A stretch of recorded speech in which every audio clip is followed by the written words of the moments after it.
The following program is a Nightingale Conant production for Simon & Schuster Audio.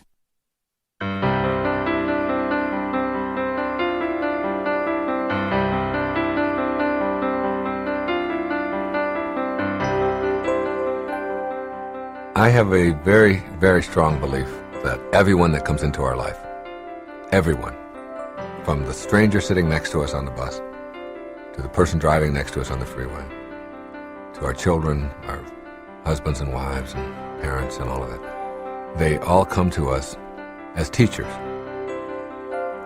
And that the key to being effective and awakening in our lives is to be students rather than teachers. To see them all as someone who has something to teach us, otherwise they wouldn't be there. You begin to look at it that way, you take away some of your supercilious attitudes and your holier-than-thou, better-than-somebody else, elitist kind of thinking, and you begin to look at, what does this person have to teach me? In all my traveling all over the world, if I'm in Istanbul and I meet a beggar standing there with one arm and one leg, I know that that person has something to teach me, that they're in my life for something, and I can learn something from that person. And it may just be to be a little more generous and to give a little more. Or it may be to just give a smile or to be loving or whatever, but there's a lesson there for us. The fact is that most of us in our culture define who we are and how well we're doing, and even our very humanity, on the basis of some very artificial criteria. Those criteria, most of the time, are considered by people in our culture to be the ultimate. And they are things like success. How much success do I have? That is, how much money am I making? How much stuff comes into my life? How many accumulations am I able to get? And there's certainly nothing wrong with that. But as a criteria for your very humanity, it's a very low point. It's a very shallow place to determine whether or not you're living the kind of life that you're capable of living. Another one is performance, which we tend to laud in our culture and to almost worship. I'm number one. You see it all the time, people making a contest out of life and performance being measured in terms of how far I get and what position I achieve in life or what awards I have granted to me or whatever. And the other is achievement. How far have I gone in my profession? How am I looked at by my peers and by other people in terms of my grades and my position on the ladder of success within a given corporation, things like that. These are almost like the ultimate in our culture, in the business world, in the educational world, in the entertainment world, whatever. We're always talking about success, achievement, and performance.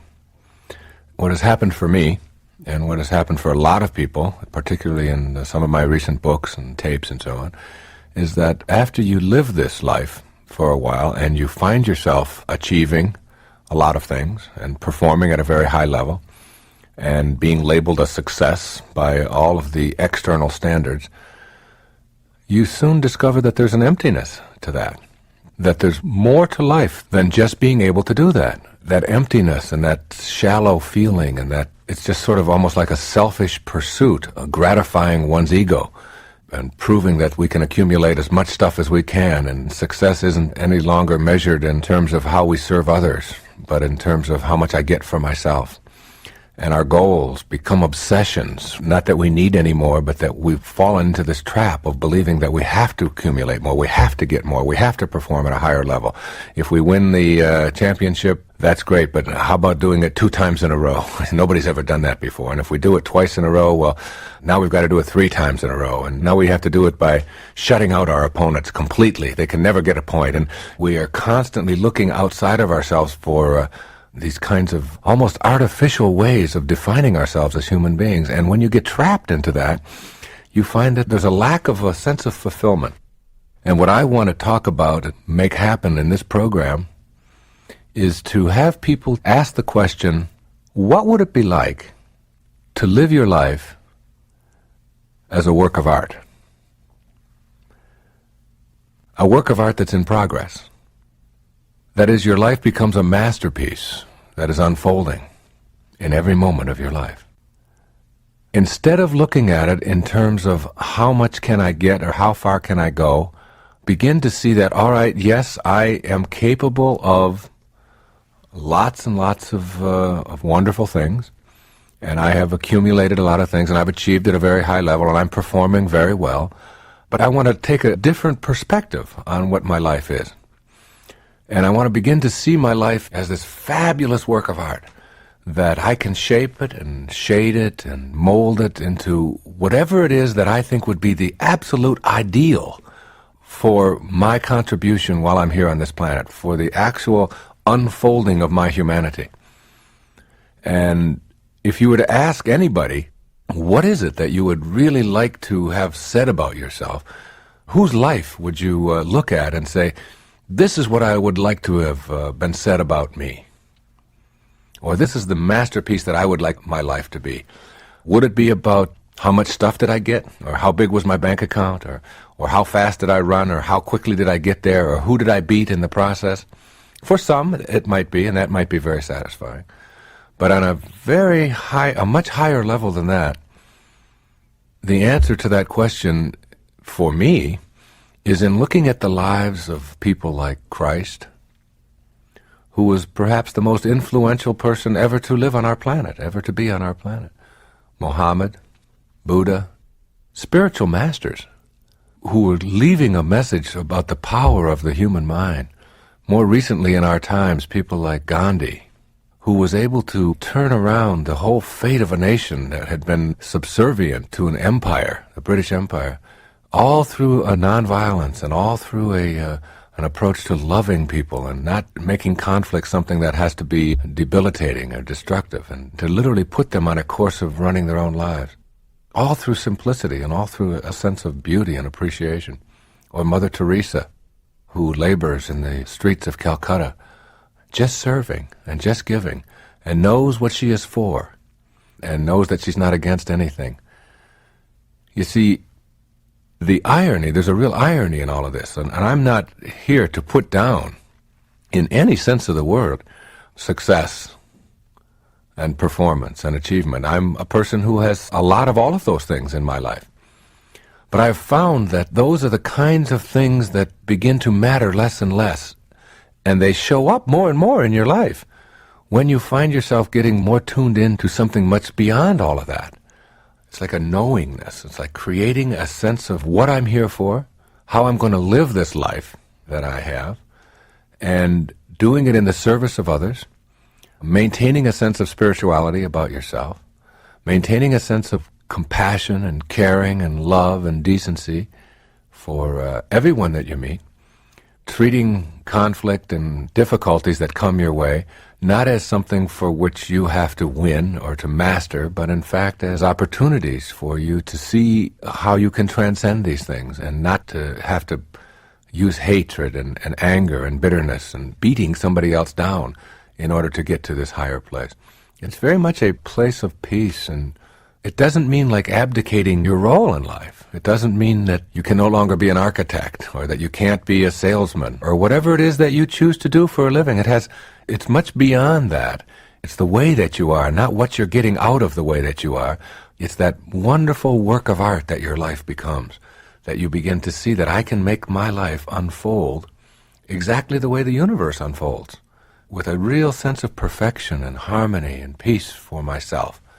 And the more I do that, the paradox is that all of the things that I chased after so hard and so diligently show up in your life in just the right amounts. It's an attitude of knowing, of surrendering, not to anyone, but surrendering from the things that most of us are pursuing all of our lives, where we get on that stress-filled, fast pace. I have to achieve, I have to perform, I have to succeed, I have to become number one, I have to beat everybody else in order to prove myself. You begin to develop an inner sense of harmony, that those kinds of things are very low-level determiners of what kind of a human being you're going to be.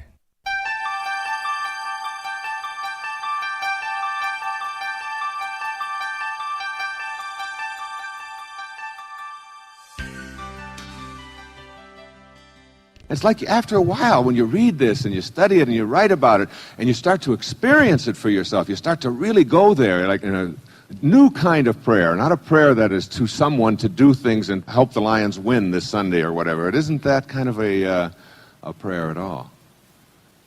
And you begin to experience it, and all of a sudden you start saying, you know, what these people have been saying for centuries is true. I mean, it's really true. That's the first experience I ever had with that. It was just alarming. My sister-in-law, Marilyn, was driving on the Lodge Freeway in Detroit with her husband, my brother, and their 3 children in the back seat. Now, she is a hardcore, linear, left-brain skeptic, okay? Worse than any banker could ever be, all right? And any accountant, all right? I mean, you had to show me. Otherwise, it doesn't exist for her. Medicine was her model. Anything that has to do with the mind, very skeptical. This car jumped the guardrail on the other side, on the southbound lane, and landed right in her face at 60 miles an hour. She saw the wheels coming and land right there. Every bone in her face was broken. Her kidneys were punctured. She had internal bleeding and was in intensive care for 13 weeks. They took her into the hospital unconscious. And no one thought that she was going to survive the night. She was really in bad shape. And they performed surgery on her for 14 hours. And there was a team of surgeons, 6 of them. And they were talking during the surgery. As you can imagine, for 14 hours you would be talking. My sister-in-law reported to me in 1971, when I was 31 years old, and just sort of starting on this path, that she watched the entire surgery. She said, Wayne, you're the only person, you're the only weird one in the family. All right? And you're weird enough to believe this, you know. And it's true, I am, because when I even worked with the mental patients and doing my postdoctoral stuff, they all got together on my birthday, and these were the real these were people who thought they were Napoleon and were really convinced, you know, and they all got together and they gave me a briefcase for my birthday. And I said, you know, you really shouldn't have done this. And they said, oh, we like you better than all the other doctors. I said, really, why? And one woman said, why? She said, you're more like one of us. You know, I said... So anyway, Marilyn said to me, Wayne, she said, what happened is that I left my body. And she said, I went up to the corner of the room. I was surrounded by this light, and I was in the presence of God. It was like a consciousness. It was like, I can't describe it because it doesn't have boundaries. It didn't have form, but it was a magnificent light. And I was there, and there was this tunnel. And I could have gone through this tunnel, and I had the choice, and it was so peaceful, and it felt so good. It was the most blissful I've ever been in my life. And she said, and I watched the surgeons performing on me, and I watched them working on my body, knowing that that wasn't me. When she came out of it after 14 hours of surgery, there were 2 of the surgeons, they were voting on whether they should continue this or not, or whether they should just pull the plug. She had very little heartbeat at all, and she was so badly punctured internally, and her bleeding was so bad, and there was infection and so on, that they just didn't think and if she did survive, they thought it was... So 2 of them were saying, let's just give up on this, you know, and go on to other people. The 4 doctors prevailed, who said that we really believe that we can save this person. And Marilyn then made it. She had 3 little children, my 2 nephews and 1 niece, were in the backseat. They were just little children at the time, 2, 4, and 5. And Marilyn decided that she could re-enter, even though it was painful and didn't want to do it. It's like given the choice. And she went back. And when she came out of it, she told the surgeons which ones had said, let's give up on it, and which ones had said, let's stay with it. And she had gave them word for word what they had said in this event. And she said it was at that time that I became really, truly aware. And she said since then, she has gotten to meet some of what they call NDEers, near-death experiences. And that everybody who has this near-death experience, Raymond Moody writes about it, has the same thing to report. And that is that when they come back, and they do it reluctantly, they have what we call the big picture. And since then, I mean, you wouldn't believe my sister-in-law. She is the calmest, most loving, easiest going. You can't get to her. You can't get to her. She has an inner candle flame that never flickers, though the worst goes before her. And the worst is my brother. And he goes before her all the time. And he's very linear. He's an insurance, he's a wonderful, loving, beautiful person. All of his stuff is motivated out of caring and concern. He wants to always, but he wants to do so damn much that it becomes like, all right, enough, I got the map, all right, yeah, but do you know which turn to make? Yeah, I know. And it's half an hour of that kind of, and she just sits there and just reads. And when there's a family squabble and people get themselves all upset, she just picks up a book and just excuses herself. And she goes over into the corner, and the kids say, you know, when someone will be around, their friends, they say, what's with your mom? And they all say, oh, she's got the big picture. It's like having the big picture. And these people, all of them report when they come back from that, they have this like near-death experience. It's like tension and stress and anxiety and fear and all of that stuff that occupies so much of our lives is just gone. It's just not a part of the consciousness any longer. My suggestion is that we don't have to have that kind of traumatic event happen to our form to understand the universal principles and to surrender to them and to make them work every day in our life. That we don't have to go there. That we can unmuddle all of this metaphysical psychobabble, jargons kind of stuff and begin to live the spiritual life and have the understanding that we are truly spiritual beings having a human experience and that the quality of that human experience is only available to us through our thoughts, through our mind, through our divine connection. And that whatever your religious belief, whatever label you place on yourself, try not to think of yourself as Christian. Try to be Christ-like, and you'll know what I'm talking about. Try not to think of yourself as Jewish, but be Jehovah-like, or Buddha-like, or Mohammed-like. These were not people who were asking anyone to deify idols and wooden deities and an orthodoxy. But instead we're talking about kindness and love and forgiveness and gentleness and spirit, and that we're all connected, and you begin to live that way. And it's really quite an easy thing to do.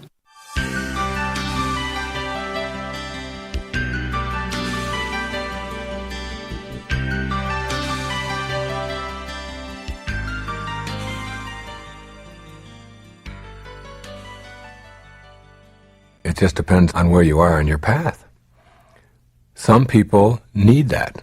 Like some people who are alcoholics or drug abusers continue to drink and continue to use drugs knowing that if their life was threatened, they would stop, and knowing that they have the strength to stop at any time, but being unwilling to do it because they don't feel that the threat to their life is there.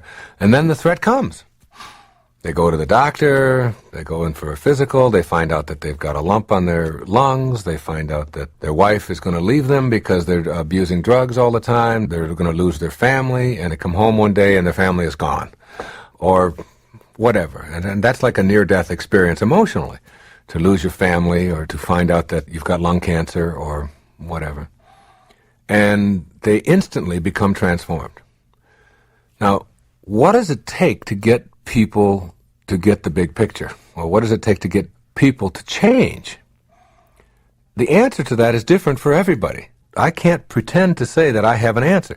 There are some people who need, for example, to change, they need a support group, and they need a therapist, and they need to go to a rehabilitation center, and they need to read 400 books, and they need to listen to these kinds of tapes, and they need to reinforce it over and over and over again in their lives in order to change. And that's the way some people are wired together. And that's all fine. And if that's how your internal circuitry works, then by all means, go with it. I, on the other hand, am not that kind of a person. I make decisions instantaneously about what my life is going to be or not going to be. When I was a young boy, I tasted coffee. I had a cup of coffee that was given to me. I was about 14 or 15 years old. I tasted it. It was bitter, it tasted funny, it tasted like chemicals that I didn't want to. And I said to my mother and my brothers, I will never drink coffee in my life. Now I'm 49 years old now, okay? That was many, many years ago. It was 35 years ago. And I tasted it, knew it, and made that declaration, and I have never had a cup of coffee since then. I look at the coffee, people offer it to me and everything, and I just know that I don't want that bitter taste in my mouth, and I don't want that caffeine, and I know that, all right? So that's how I am able to make change. But that doesn't mean that that's the right way and that's the best way. And I can sit here with great confidence and say that I won't be drinking coffee, and I'll never have a cigarette. I can say that for certain, having quit 25 years ago. And I can say for certain about a lot of things in my life, that I won't be overweight, that I will stay in shape, and all of those kinds of things. For others, it's a daily struggle, and it's like it's coming to know yourself. So the path to the big picture is different for everyone. But the understanding has to be that the big picture is there, and its availability is there. And if you need to have a near-death experience, like Marilyn did, in order to get that big picture and be able to relax in the face of conflict, be able to not allow yourself to get stressed out over small things, being able to enjoy your present moments and find fulfillment and joy in them, then have that near-death experience, but have it in your mind only. Okay? So create that experience for yourself. One of the ways to do that is through meditation. Another way to do that is just by visualizing or just imaging it for yourself. Participate in your own funeral, in your mind, if you have to. See yourself dying of a horrible disease and suffering. Go through it. Experience it. Die while you're alive. Experience that whole thing. And as you experience that, see for yourself that this doesn't have to be brought into form. That I can act it out in my mind like a dream, live through it, get the experience of it, and then decide, well, I don't have to bring this into my form any longer. And make then a decision not to do it. So whatever it takes for you, all I'm saying is that you don't have to go through it in the world of form. In your physical world, you can transform, go beyond your form. You can be metaphysical, go beyond the physical, experience it in your mind where there are no limits. There's no limits to your imagination. There's no limits to your thoughts. But literally be there. And then when you come out of it, realize that, okay, that's enough. I've done that now. Let me practice the big picture. Let me see it isn't anything that I have to really create in my life any more than that. And once you're able to do that, once you can create that for yourself, then you get all the benefits of the big picture. By the big picture, I mean you know in your heart and in your soul that there's more to life than just what my body is going through. And you know that there's nothing worth getting yourself all bogged down about and getting all depressed about and all worked up about. You know it all. You see all of that. And everything that I'm doing to create that, like Marilyn, I'm always amazed at Marilyn, how she's able to just let all of that stuff just float by her. When the kids have this particular part, when my brother gets on her about that, or when things aren't going, it's how she just sort of calmly, and ever since that accident, has calmly just gone off in a corner and just sort of let it all work itself out. It's part of the surrendering process.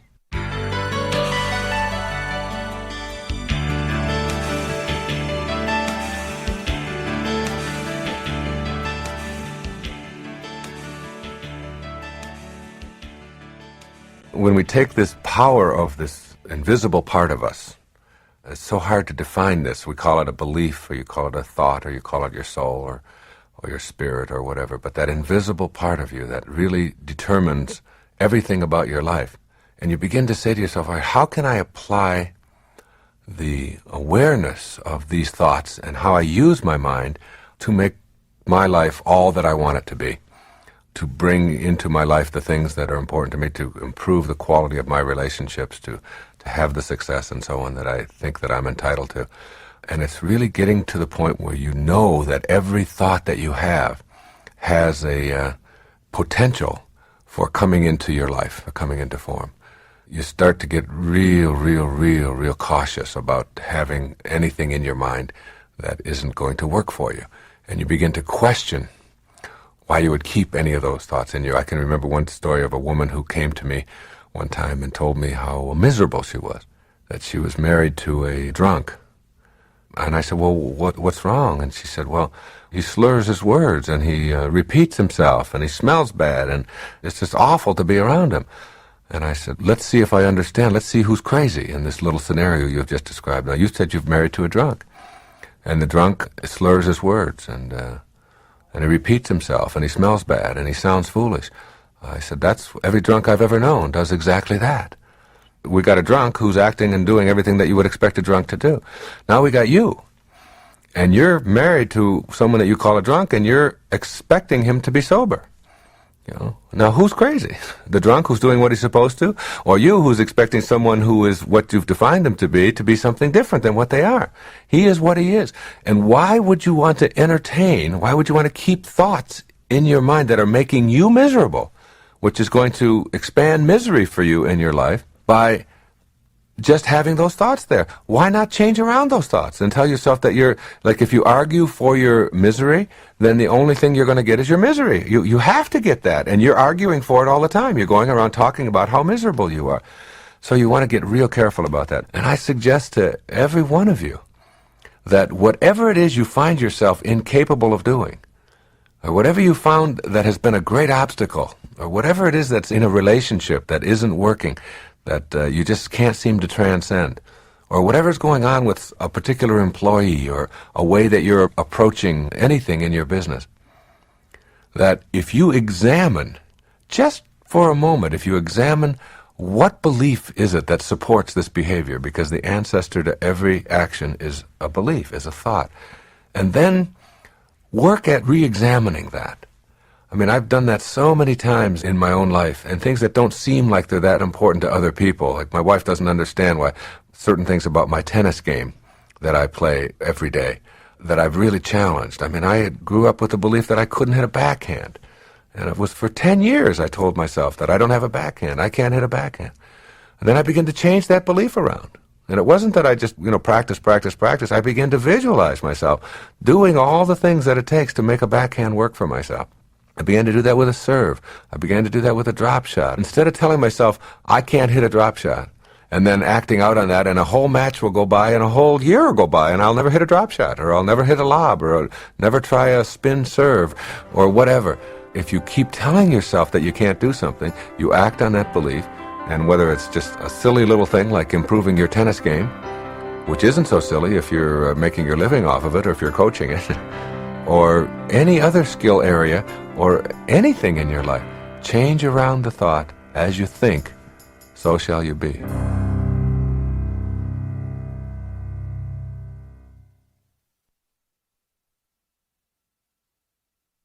Years ago, my wife and I were going through some personal difficulties. We were making a decision about whether or not we were going to stay together, very frankly. Everybody in a relationship, I believe, has these moments and times when there's a struggle there, and you've been together for a while, and you're not certain whether this is the right path, and you're thinking about these things and so on. And nevertheless, it was a very difficult time emotionally for both of us. And I can remember years and years ago, as we were going through this, what it did for me to be in that state. I became much more loving. I became much more concerned with other people. I became less concerned with the pettiness of so many things that you find yourself worked up about, because I had a different focus in my life. And I can remember thinking, as we resolved it and got back closer together, and today are very close and very loving together, looking back on that time as like something that I had to go through at that time. And that what it did is it helped me to see how absurd it is for us to be focused on the minutia of life. Whether or not the walls are clean, or whether or not the toys are put away, or whether or not your food is prepared on time, or whether somebody is late with something, or whether the phone doesn't ring or does ring, or whatever. Like, all of those things are so minute in contrast to what you're really struggling with. And then what it also helped me to do, in terms of getting this big picture, was to look at some of the things that other people were going through, some of the problems and difficulties that they were having, Very often when something goes wrong in somebody else's life that we're close to, one of our parents gets ill, there's an accident of some kind. When Marilyn had that accident, I can remember how it affected me. And it gives you pause to remind yourself that you have a lot to be thankful for, and that you have a very powerful mind here that can make anything happen that you want to happen as long as you keep yourself centered or keep yourself focused. I was able to shift from all of those petty little things. I can remember I was doing a show out in Seattle at that time that I was going through that tough period. And somebody asked me a question that 6 months before I would have answered sort of flippantly, sort of smart-alecky. It just wouldn't have given it the attention that it deserved. I would have thought of it as perhaps too trivial.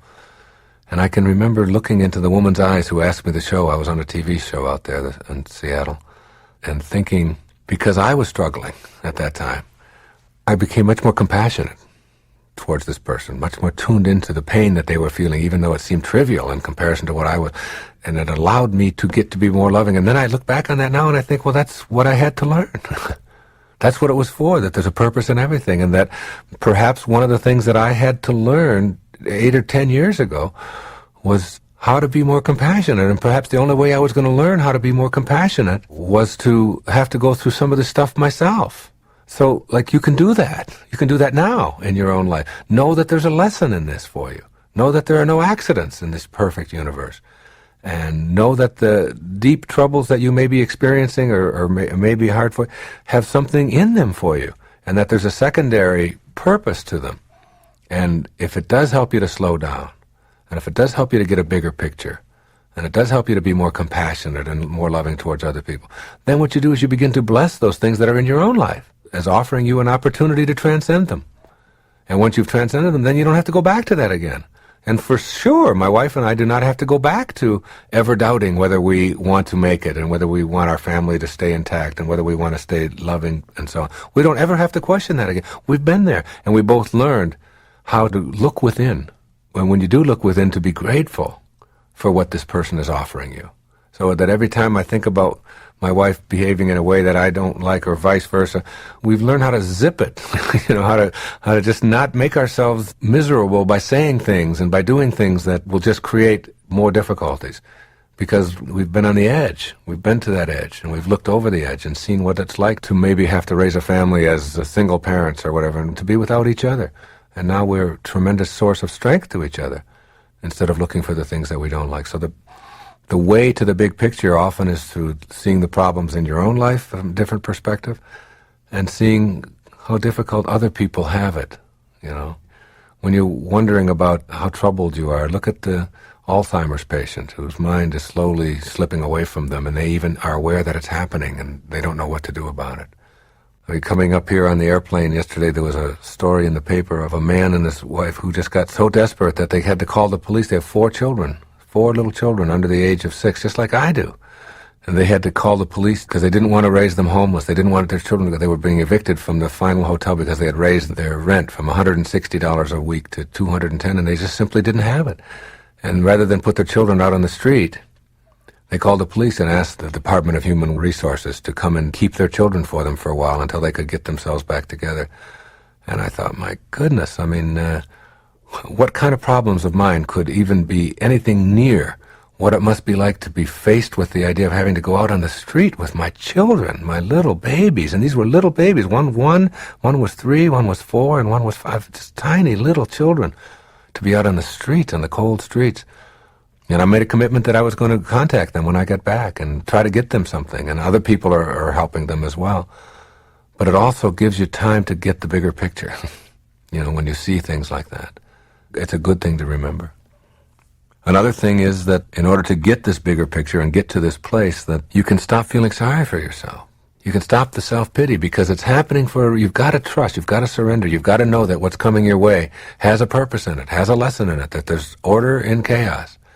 And underneath that chaos, you've got to look for that order and look for that blessing. And so one of the things you might have to learn is how to get off of pity and feeling sorry for yourself. And one of the ways to do that is to start focusing on doing something new, doing something different, keeping yourself occupied. Marilyn would go to her knitting I found myself getting more wrapped up in giving talks because my talks improved, literally improved when I was going through that struggle. And so did my writing, because I was just experiencing more compassion for myself. The way to experience that compassion is to get yourself focused, get yourself on something, doing something, and then generally it will work out. The other thing, when you are concentrating on something else, or when you are doing something else, your mind can't be on what is wrong. And when you get your mind off of what is wrong, you get it on what is right. What is right is what expands, and what is wrong tends to go away.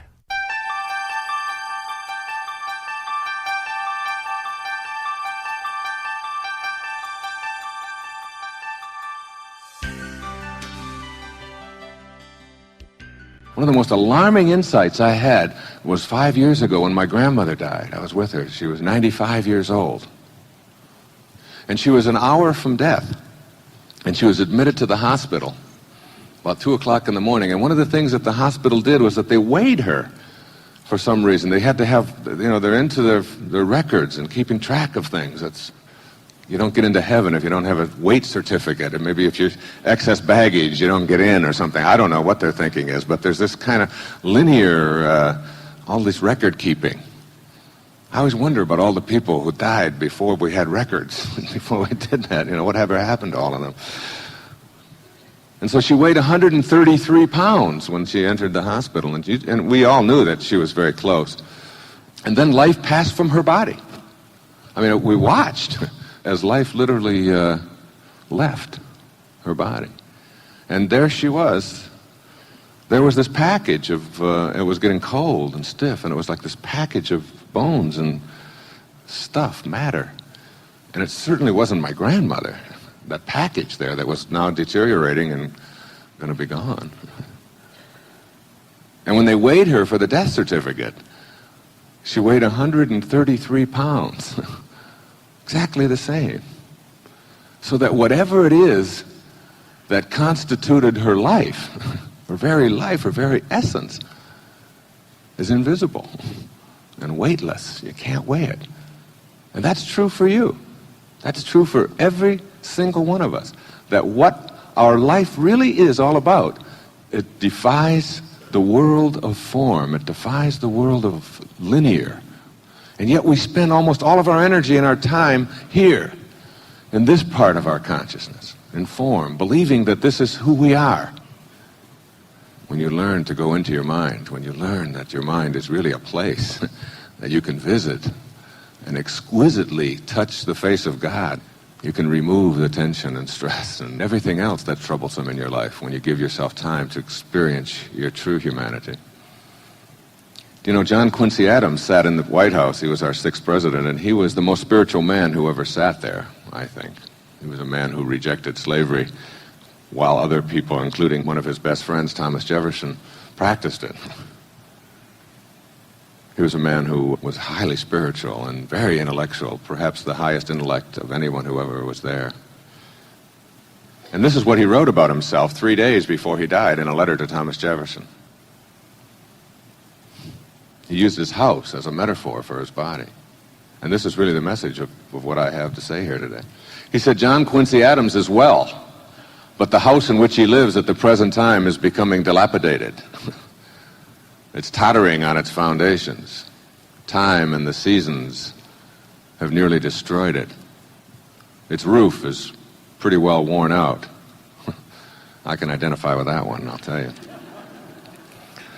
Its walls are much shattered and tremble with every wind. I think John Quincy Adams will have to move out of it soon. But he himself is quite well, thank you. That concept of understanding that universal intelligence that is a part of our consciousness is not just something for mystics and people to go in loincloths and contemplate in caves. It's for us. It's for every one of us in the practice of our daily lives, in whatever business we're in.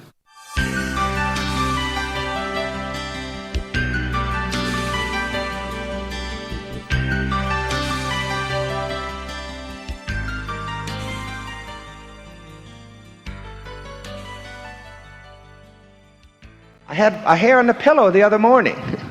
I held it up to my wife. I said, Honey, what held it in yesterday? Something did. It's invisible. In our culture, particularly in the West, we have a tendency to believe that this is who we are. And we decorate our form, and we perfume it, and we insure it, and we build a house around it, and we mortgage that, and we watch it, and we look in the mirror, and we say, oh my God, look at what's happening to it, and there's another wrinkle that wasn't there before, and how did that get there? And it's completely out of your control. It's all handled for you. There's such a beautiful lesson to learn, such a beautiful spiritual lesson to learn. If you look at a vase and watch a sculptor make a vase, the sculptor shapes his clay and finishes it up. And what is it that makes it a vase? You think it's the material? You think it's the pottery? You think it's the clay? No. It's the empty, silent space inside that the clay surrounds that allows it to be a vase. Otherwise, it's just some pottery. What makes this a room? What makes your house a house? Think about it. It's not the walls. It's not the material that has been put all around us that you live in. It's the space, the empty, silent space inside that makes a house a house. It's the space between the bars that holds the tiger, as they say in Zen. And it's the silence between the notes that makes the music. It's not the note. That's the note. What makes the music is the silence between the notes. And so it is with you. Robert Frost put it this way, more beautifully than I could ever say it. We all sit around in a circle and suppose, while the secret sits in the center and knows and knows. You must come in contact with that empty, silent space that is within, not the form that encapsulates it. So difficult for us in a world of bottom line, left-brained, analytical,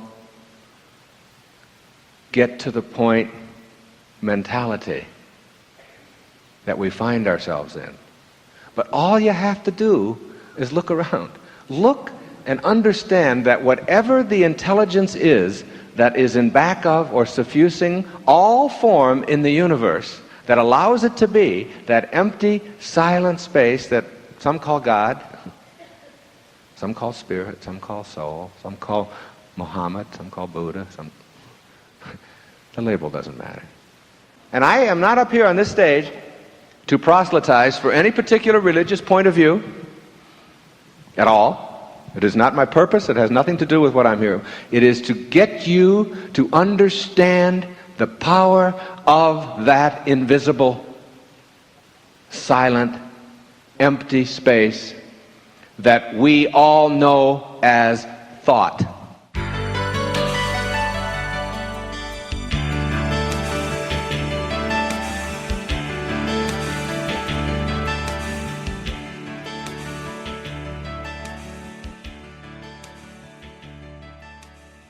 The awakening process, the awakened life, what a wonderful notion that is, to be awakened.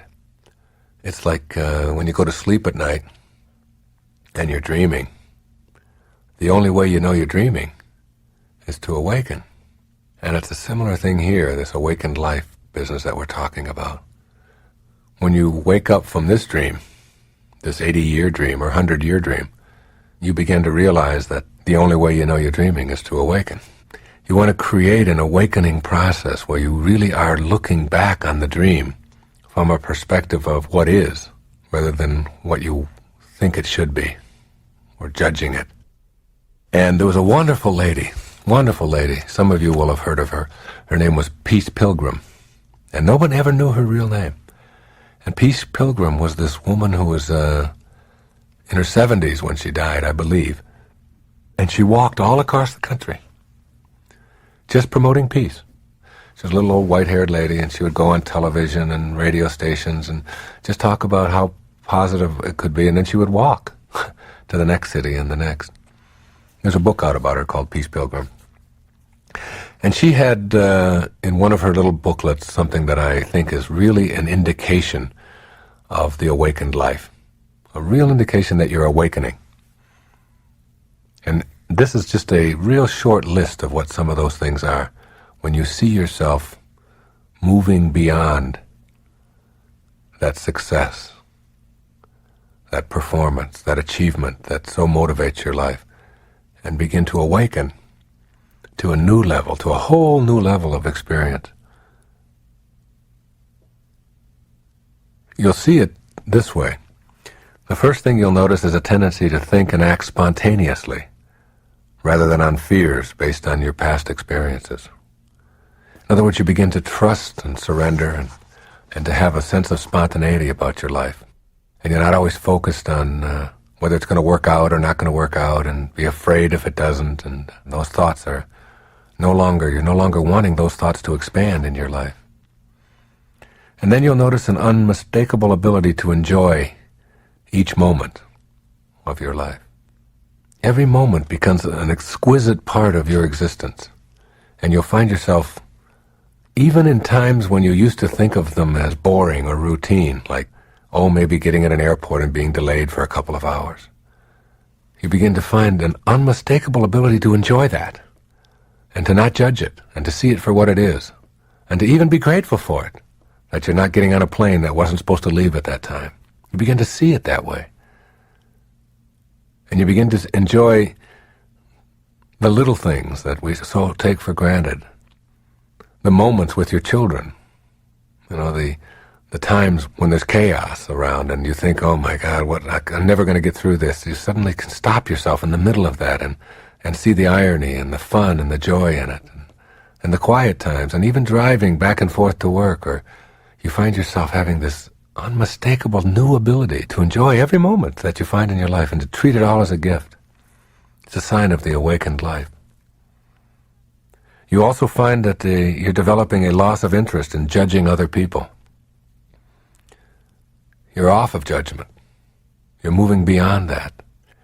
You understand the truth and the notion that you don't define other people with your judgments. You define yourself as someone who needs to judge. That each one of us is defined by our own thoughts and our own actions. And even those people who are behaving in ways that are antisocial and that are criminal and so on, you find yourself less judging them and more seeing them for what they are. Not saying that they shouldn't be held accountable and responsible, of course. But that judgment, that inner hostility, that inner anger toward them is replaced by a sense of wondering, how could that little baby at one time who was in its mother's arms turn out this way? What created that? And I wonder if there's anything I can do to help eliminate that in other children, rather than the judgment. You find a loss of interest in interpreting the actions of other people. You don't become this great interpreter for what everybody is and what everybody is doing.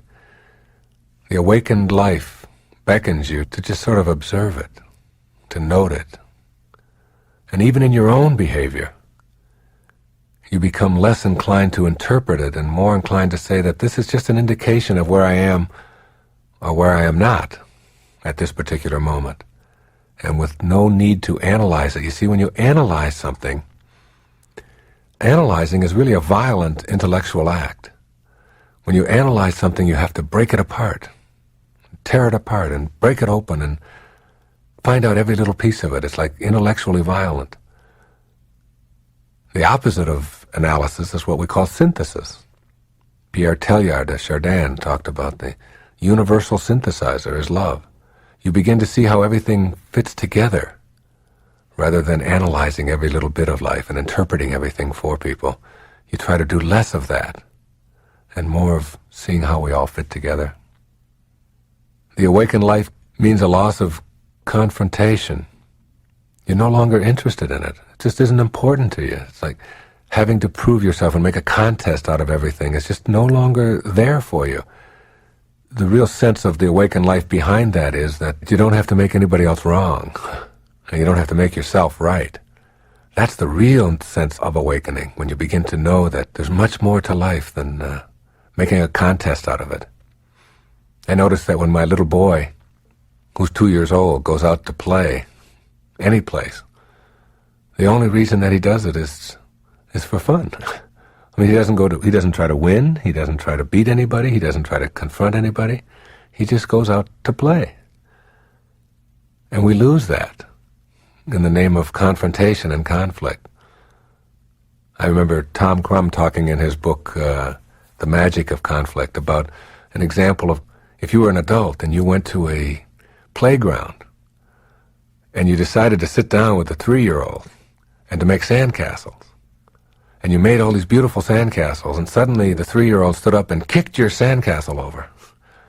What would you do with that? I mean, you wouldn't try to make him wrong and make yourself right, and you wouldn't have a fit about it, and you wouldn't scream, and you wouldn't holler, and you wouldn't say, how dare you do this, such a thing, and be all upset about it, and have made a contest out of it. You'd say, this is what 3-year-olds do. They knock over sandcastles, and it's just for play. You begin to develop that sense that inside every one of us is a little 2-year-old who wants to come out and play and doesn't have to win and doesn't have to beat anybody and doesn't have to be in conflict or confrontation.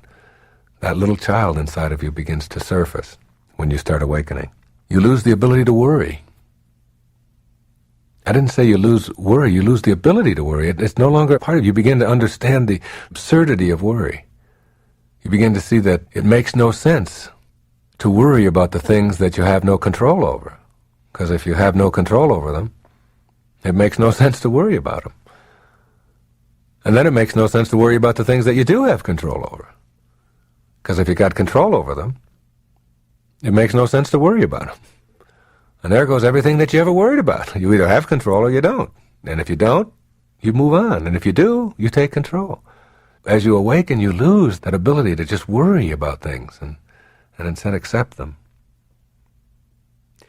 You'll notice frequent, overwhelming episodes of appreciation, as she puts it. Frequent, overwhelming episodes of appreciation. Appreciating everything, being thankful. It's one of the great ways to become awakened in your life, is to be thankful for everything and to give thanks for it. You know, I'd like to see the churches of America have services on Sunday morning where they have, like, Liver Appreciation Day, you know, it's like to appreciate your liver every Sunday and have an ode to the liver, you know, and a theology of the liver and how grateful we are for our liver. And if we didn't have our liver, imagine how, you know, and then the next week is like, you know, the Heart Appreciation Week.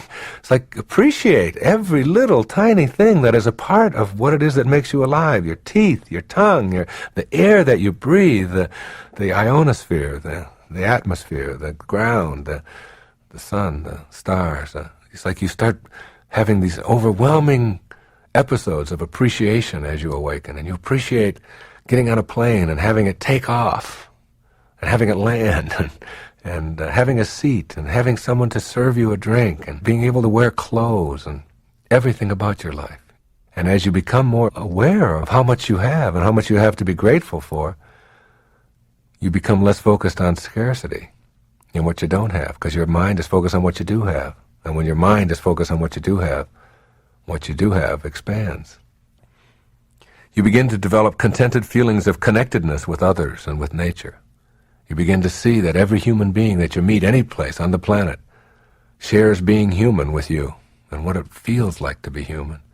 You begin to see that there's a oneness to it all, that there's a universal mind, that you're a part of it. And you know that each one of us is connected and that on a round planet we can't choose up sides. That you begin to know that, then you treat the people that you come into contact with the same sense of reverence that you have for yourself. Because you are, in fact, that person. It's why Jesus said on the cross when the spear was thrown into him, "Forgive him, Father, for he knows not what he does." The reason he knows not what he does, he doesn't know that he's throwing a spear into himself.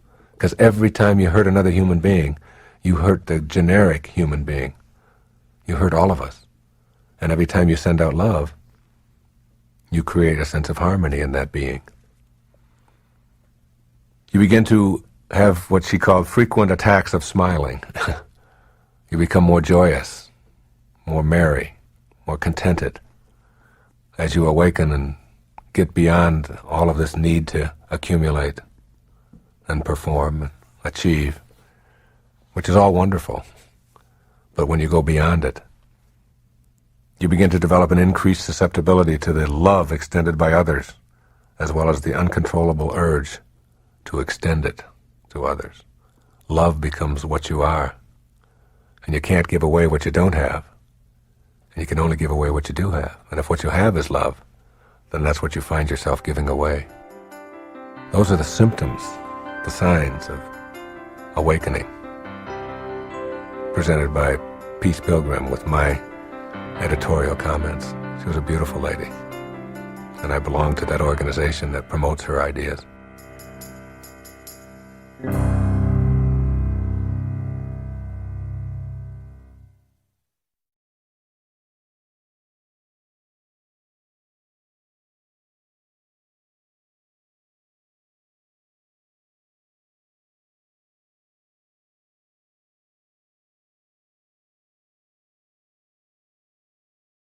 In this next session, Wayne will discuss the process of meditation and techniques he uses to practice meditation.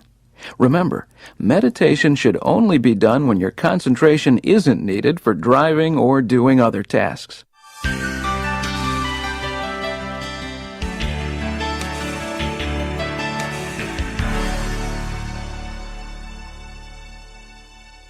The idea of having a quiet mind.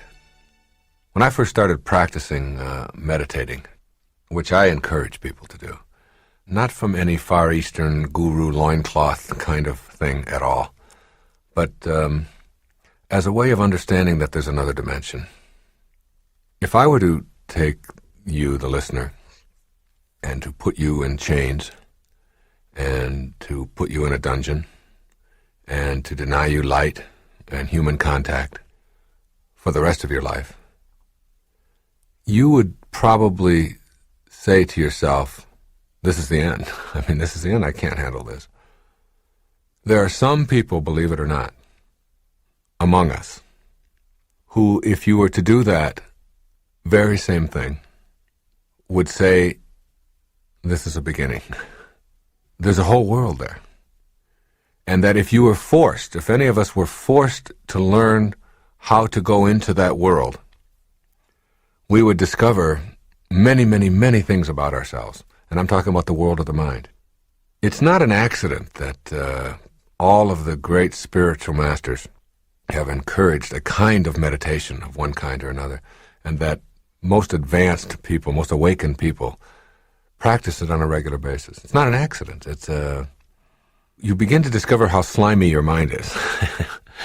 The thoughts that you have all the time, and how much disasterizing we do with our minds, and how much stuff that we occupy our minds with that is so unnecessary and so silly, so foolish, so destructive, that quieting our mind and meditating really go hand in hand. Now, meditating doesn't require a lot of training.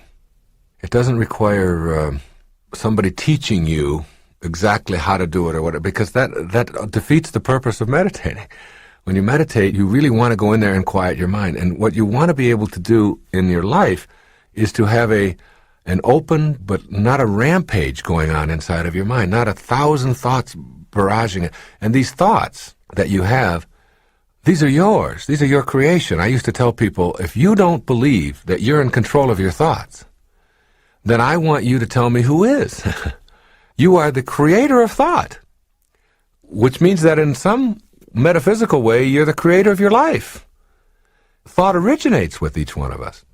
But most of us have trained ourselves to believe that whatever we think just sort of happens, and thoughts just sort of I call it the pop-in theory, you know. They just sort of pop in, and I can't help it. I'm walking along, and they just, boop, there's a thought, and it's just there. And I can't help it. It just happened. That isn't true when you train your mind. We spend so much of our energy training ourselves in all kinds of areas. We train ourselves in business, and if we're going to get a new computer system, we go out and we spend millions of dollars in a company, and we train people how to work it, and we want to become good at golf or swimming or tennis or backgammon or anything that you can think of. We know that we got to go out and we got to practice, and we got to train ourselves. We train ourselves, and we ignore our mind, which is 99% of who we are. We just completely ignore it. Like there's no training available for our minds. And we can all do that. I've really learned how to do it myself. No one ever taught me, but I've really learned how to train my mind. And in a matter of a week, you know, when I used to teach at the university, I taught in Berlin for half a year. There were 70 students in the class. And I would have the first student introduce themselves and their name. Then I would have the second student introduce the person who was just introduced and himself, and then each time I would repeat it. Then I'd have the third student introduce the two that he had just introduced, plus himself, and we do that for the whole class. That's by the time we got to the 70th student, they had to introduce everybody in the class by name, and I would then repeat each one of them. And I just had a very simple technique for doing that. It was just like concentrated effort on making my mind remember 70 people's names in an hour and a half. Now, I wasn't doing it to waste an hour and a half. This was a class on teaching people how to identify neurotic behavior. And it's like what I wanted to do was to teach them that they could do things with their minds, just like their patients do, that they never thought of, that they never even dreamt were possible for them. 2 weeks later, 3 weeks later, they would have like 80, 90% recall. And by the end of the fourth or fifth week, everybody knew everybody's name in the class. And they had all trained themselves. And most people go out there and they're introduced to somebody. They say, hello, my name is Wayne. They say, what would you say your name was? They can't remember one person's name in 1 minute. And they think that, oh, I have a poor memory. But it's because they don't train. Well, the mind can be trained. And meditating is a perfect way to do that. And there's a wonderful world in there, in your mind. Quieting your mind means that you're no longer susceptible to all of the external influences that are around you. I'm always amazed when I watch the U.S. Open tennis championships that are played in New York, right near LaGuardia, at how the players are able to continue playing with jets going on overhead. And yet when I am really completely involved in a tennis match, I've had people where I've played, I've had jackhammers going next to me, and my opponent is going crazy. They have to go over there, and I tell them I don't notice it. My concentration is on the ball. And I don't hear that lawnmower going off or the jackhammer going or the airplane going on overhead. We can train ourselves to do that. And the people who are really good at any game or any activity that requires concentration know how to do that. Well, we all want to be able to be better at that, and we don't want to have our minds occupied, particularly with worry and anxiety and stressful kinds of things. So you have to learn how to focus your mind, how to get focused.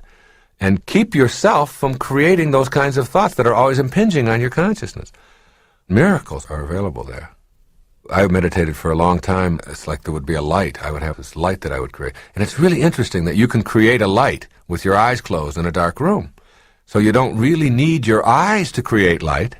You need your mind to create light. Your mind can create light. And all of us do it in our dreams. We can create a color in our dream without any light.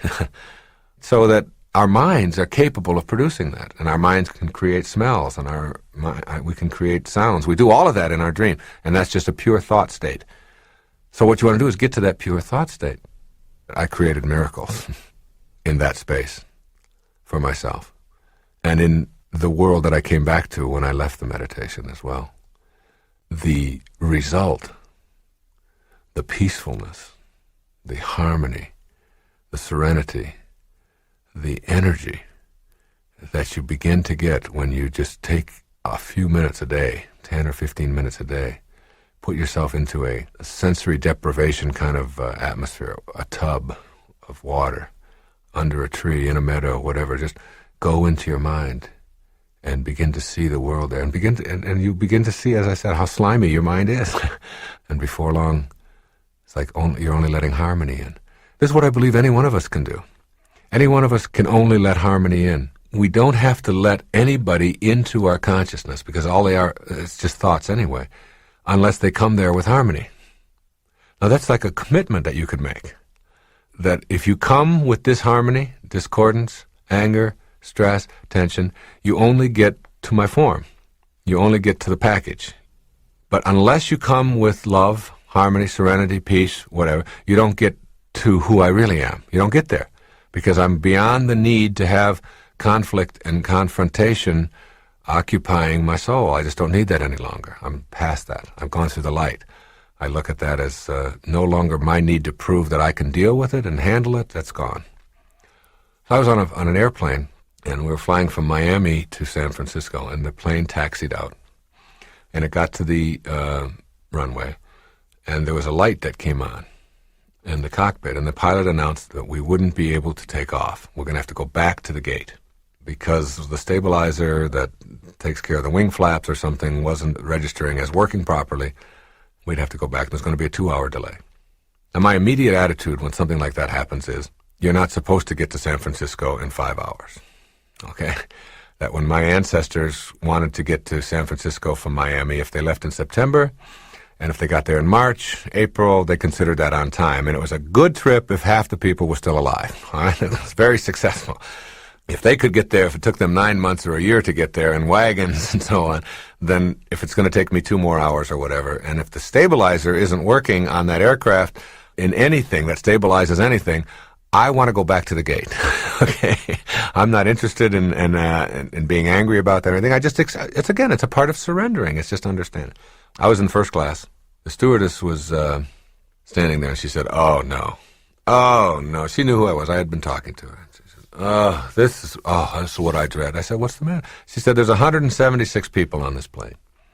Every one of them is going to say something nasty to me when they get off the plane. They're going to blame me. They're going to blame the airline, and they're going to." I said, "But you don't have to let that in." She said, "What are you talking about?" I said, "Well, you've got 2 packages, 2 suits that are protecting you from anybody coming to you with that disharmony." She said, "What do you mean?" I said, "Well, you got your uniform."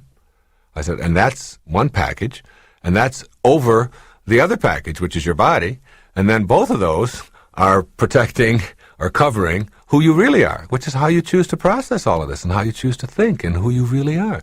I said, each person that comes up by you and says something negative or nasty, you can just let that only be a message to your uniform, to your package. That's not me, and you can remind yourself, they're not talking to me.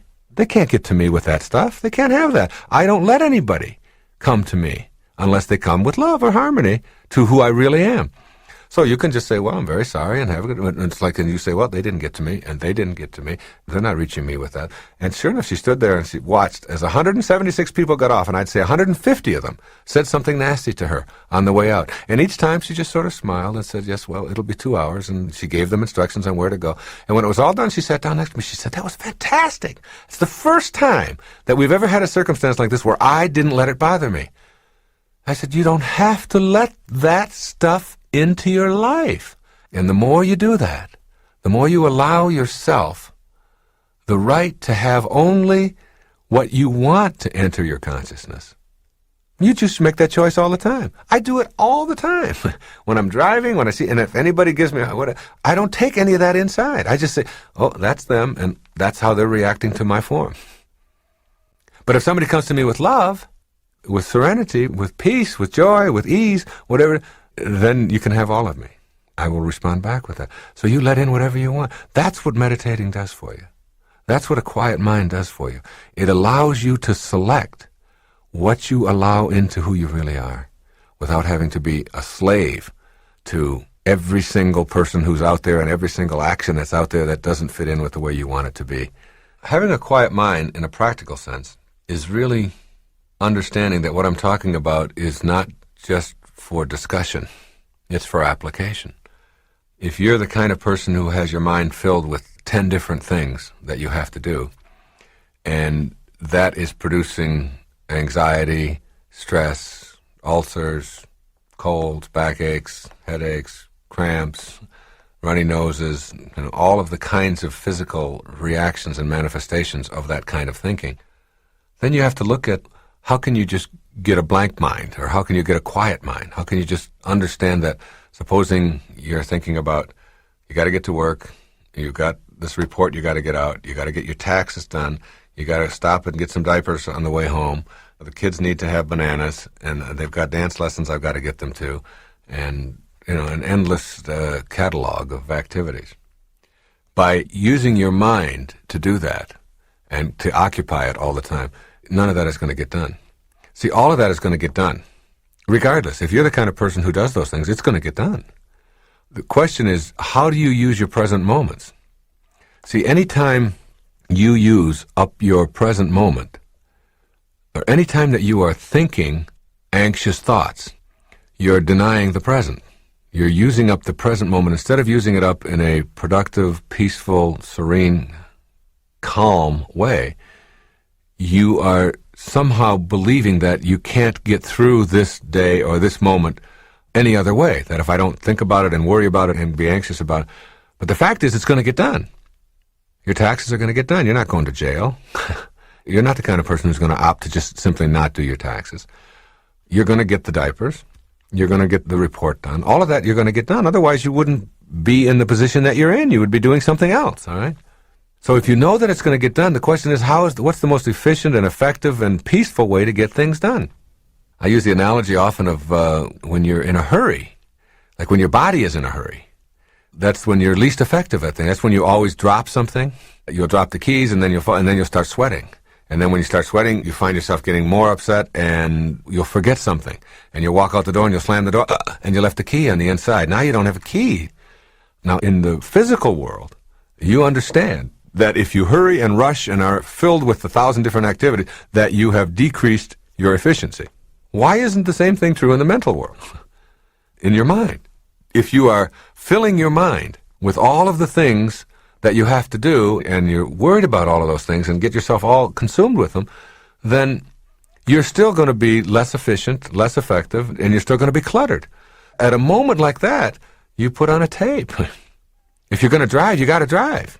You can't get the bananas and the diapers and the report done and the IRS taken care of in the car on the freeway. You can't do that then. You're driving. So why not be here now, as Ram Dass says. Be here now. Here's some music. Put on a tape. Meditate right there. Don't close your eyes.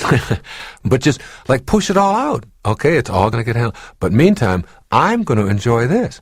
Meditating teaches you that you have the capacity to use your mind any way that you want to.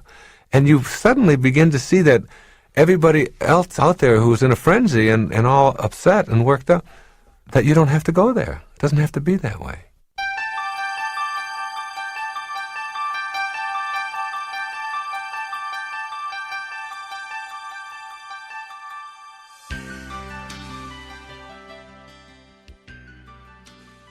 Aldous Huxley, in The Perennial Philosophy, studied every age and every civilization and found that there were 3 criteria or 3 factors that were a part of every human age and every civilization that ever existed. And these are ages and civilizations that never had any contact with each other at all. Primitive tribes, Native American traditions, shamanistic traditions, Buddhism and Zen and Hinduism and Eastern philosophies and Western and tribesmen and cavemen and since all of recorded history. In The Perennial Philosophy, Huxley points out that there are 3 things that are part of every culture. And the first is that there's an infinite world beyond the world of the changing. There's some kind of an existence that is in back of or suffusing this physical world that we find ourselves in, that we are awake in. And everybody has believed that. Great scientific minds of today and all of the greatest minds, knowing that there's a world, some kind of a world, infinite world, that is endless, an eternal world, that is beneath or above or beyond or something other than the world that we're in. The second thing that they've all believed is that infinite world is a part of every single human personality. That it isn't just something that's there for some and not for others, but that it's a part of every single human personality. Every age and every civilization has believed this. That infinite world exists and that it's a part of every human being. And the third thing that they've all believed, and they've all written about, and has all been a part of every culture, is that the purpose of life, of being here, is to discover God, or to discover that invisible world, which we call God. All right? Which some call God, some call other things, but whatever you call it, so it's like you look at that and you think, you're writing about this and you try to think of yourself as scholarly, and you don't want to write something or put something on tape that doesn't smack of being true, but yet you haven't experienced it. I mean, you're just guessing at it. And then what happens is you discover it. You go there. And once you have, like the first time I went there and came out of it in a meditation, and that's the only way I know how to do it. There are other ways I know, and there are many traditions for finding that. Prayer, chanting, and there's just lots of different ways that people have had to discover that world, or even dreams and so on. And I went back the next day, and the next day, and the next day, and I did it for 45 or 46 consecutive days. Every morning, 5 o'clock in the morning, I'd go out, I'd find this place, and I discovered it all for myself. And I put myself into what Jose Silva called, in Silva Mind Control, called an alpha state, where you use the 24-second clock described in this program. And get yourself to that point where you are as light as a feather, where your head is like real light and woozy, and where your arms are real light, and where you're feeling, really terrific. I then said to myself, okay, what good is it? Does it just give me an insight that other people perhaps who haven't discovered it don't have, or does it give me any advantage in any way, or, what is it about? All I can say is that after meditating each day, I was always filled with harmony. And that's why the quote by Pascal, that all man's misery is derived from not being able to sit quietly in a room alone, really made sense to me, because I could never imagine wanting to ever hurt anybody after coming out of that, because I was always, everybody I would see, I would just feel so blissful toward, I could hardly stand myself. I just would look at them and go, don't they look terrific? And it was a really loving kind of, and with my family and with everyone, I came face to face with this connectedness.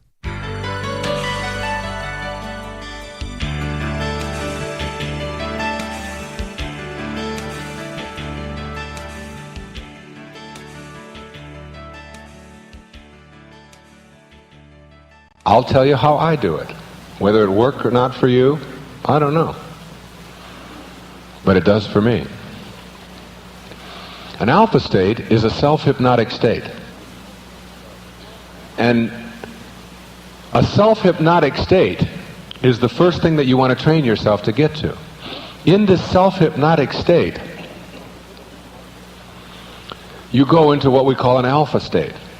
And an alpha state is really the same state that a dentist can put you in, actually you put yourself in through the teachings of a dentist, in about a minute and a half, if you're willing, if you want to do it. What I do is I use a 24-second clock. And 24-second clock is the clock that they have in a basketball game, an NBA game. So it's got these little lights, 24, then it goes 23, and these little lights, and these little dots that are in there to make up the two. Now, here's the rule. When you close your eyes and get into a very quiet space, and all you have to do, if you don't have time, is just take the last hour of your sleep and use it, because it will give you a real strong sense of total rest and energy like you've never experienced before. An hour of meditation will give you 8 hours of sleep like that. I mean, it's that powerful. But again, you've got to believe it if you want to see it. You get the 24 and you see the 2 and the 4. Now I can do it right here. You can see the 2 and the 4. And then you see the 23. But you have to see it. You can't just say it. You have to see it.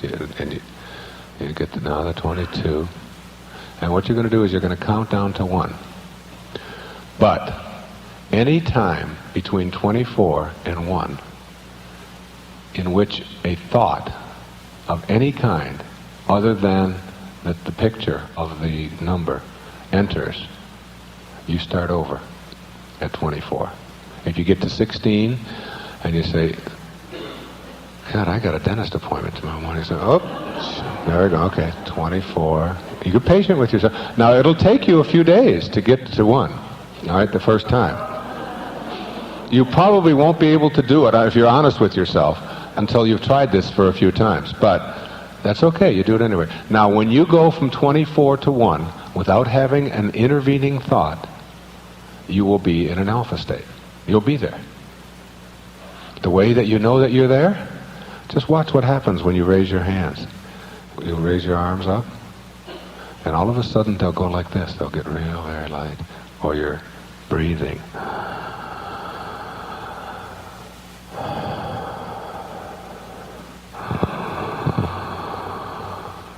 And all of a sudden your head will just go like that. It'll get very, very light. And you're starting to leave your form. You're starting to go past it. All right? And you do this.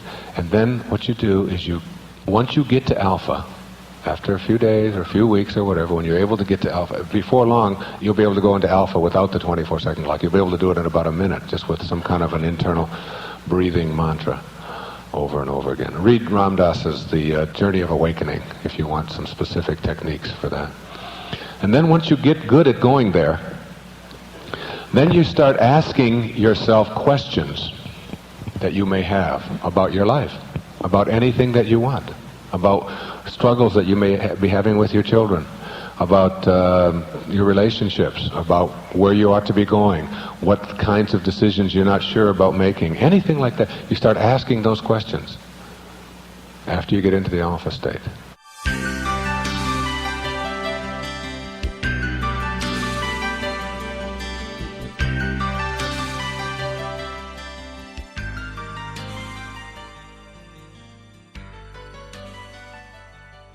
How can you apply this in your own life becomes like the very essence of awakening.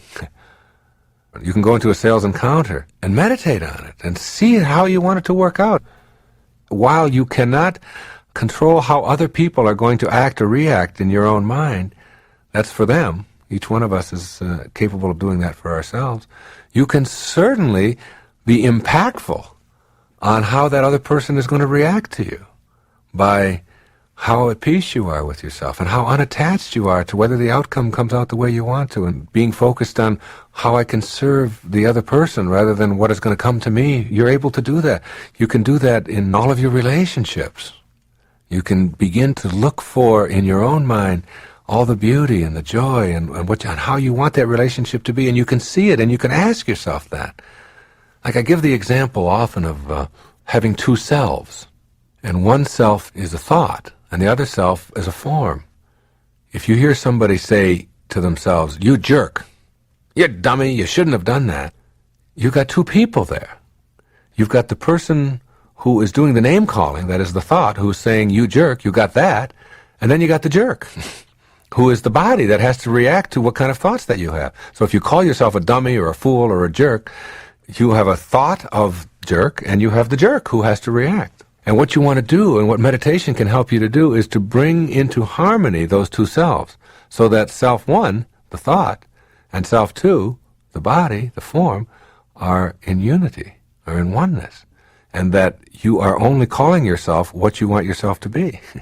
And you are only seeing what it is that you want in your mind, what you want your body to do. So as you go into meditation, what happens is that you leave this body and you enter into that invisible world, that formless, dimensionless world of thought, and you then begin to realize that you're not even your thoughts, that you almost are watching yourself from a consciousness point of view. You're watching yourself think, and then you watch yourself react to the thoughts. And you can literally ask yourself, what's the solution to this? Or what can I do? Or why is this a problem for me? Or why am I creating this in my life? Or why am I having such a difficult time with my wife? Or why am I always having so much time with this particular person on the job? Or what is it about me where I always create I set up myself to fail? Answers begin to come floating right into your consciousness from a higher part of you, which you'll never see if you don't believe. And you can begin to apply this. There's a wonderful story of a man who was bothered and troubled by a car honking. He is awakened by this car that is honking for his neighbors next door. He says to his wife, "If I had magical powers, I would be able to put 4 flat tires into that car." every time he comes here. And his wife said, no, you don't have it yet. And then he said, well, if I had magical powers, I'd be able to put a silencer on that horn, and I wouldn't even be able to hear that horn. That's what I could do if I had magical powers. She said, no. She said, if you had magical powers, you wouldn't be disturbed by that horn.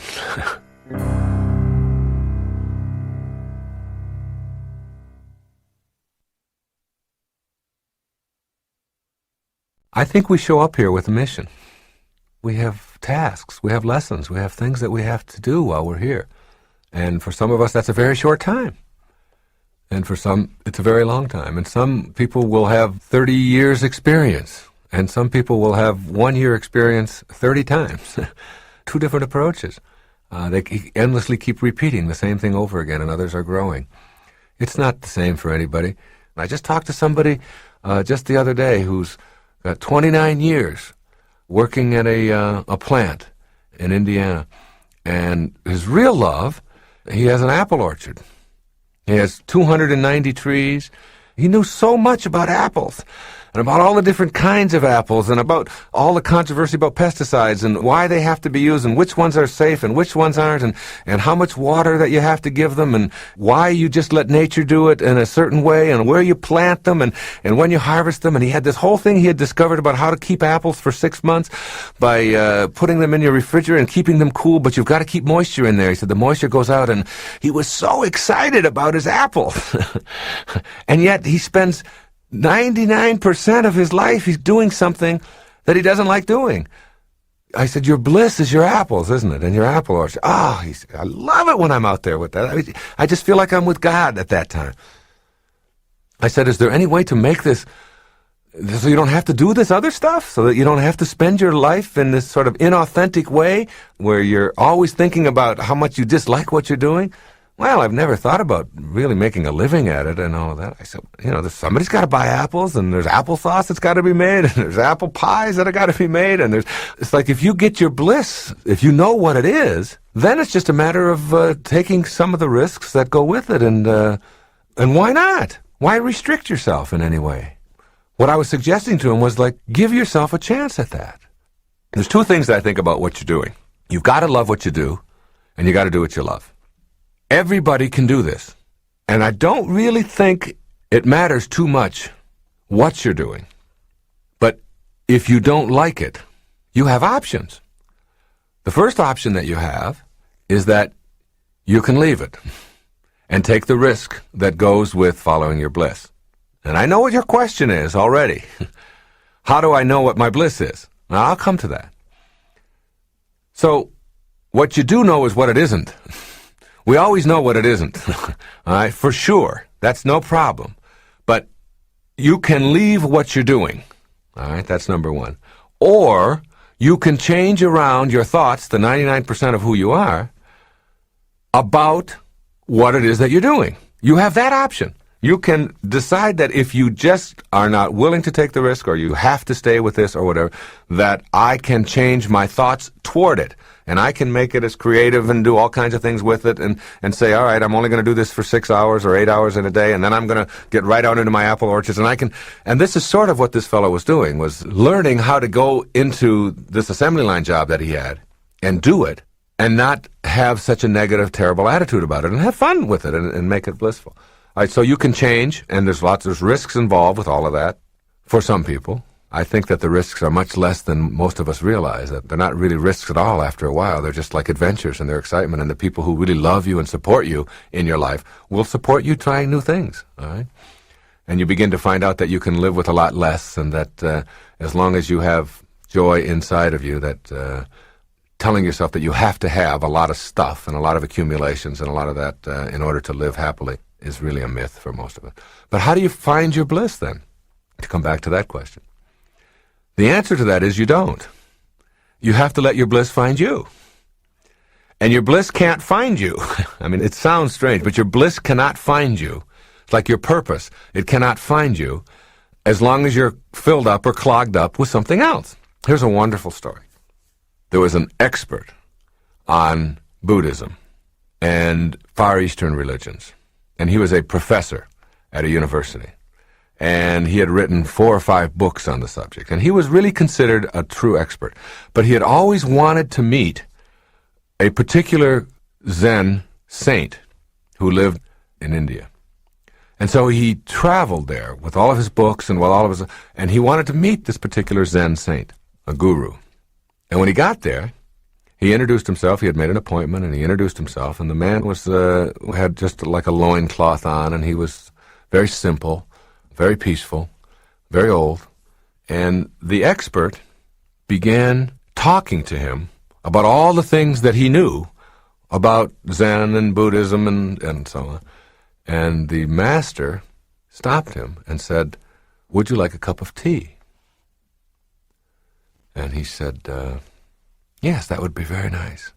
And so he took a teacup and he put it in a saucer, and the man continued to talk about all of the things that he knew about. And the master picked up the tea and he began to pour it into the cup. And the man continued talking, and then the cup was full, and the master continued to pour. And the tea poured out of the cup and onto the saucer, and as the man talked, he still kept pouring. And the tea was now going onto the floor and onto the man's pants, and finally he stopped him and he said, "Excuse me, but the cup is full. You're pouring, and it's full." And he said, and the master stopped him and said, "You are like the cup." He said, "You are so full of everything that you know that you don't have room to let anything else new in." And so many of us are just like that teacup. We're so full of all of the stuff that we have learned and that there's no more room to let anything else in. It's just all pouring out and just going past us and all outside of us. Now, if you can see that metaphor in yourself, you can begin to see that in the eyes of the beginner, there are millions of options. In the eyes of the expert, there are only 1 or 2. So the suggestion to finding your bliss is to always be a beginner on the path. Never become an expert. If you're going to go out and learn tennis and you've never played it before, and someone hands you a racket and they say, "Now, try a drop shot this way," you are open. You are willing. "I'll do that. Now hit a forehand this way. Now, well, try it this way if you move over here. And now try." It's like the beginner has 1,000 options available to them and will try everything. But if you talk to an expert about how to hit a backhand, they only know one way. Now, that's true not just in tennis. That's true in your business. That's true in your relationships. That's true in everything in your life. Stay a beginner along the path. You can get clogged up, so clogged up with what you know and with the negativity that goes with that, and all the rejection, all the judgment that goes with that, because you have to reject all kinds of other points of view in order to make sure that yours is the only one that ever gets heard or ever gets used, that you don't have any room inside of you for something new and something exciting and something different and expanding yourself and so on. So be wary of experts, especially if you're one yourself. Be wary of yourself becoming one, because then you limit yourself. And by limiting yourself, your bliss, your purpose, which is there, can't find you. It's like an artery that's clogged up with cholesterol. I mean, it just can't flow. Nothing can flow through it because it's too clogged. You've got to unclog yourself. And the way you unclog yourself is by opening yourself up and advancing confidently and doing things that make sense to you, that make you feel good, that are of service to others, that are useful to other people, whatever it is that you're doing.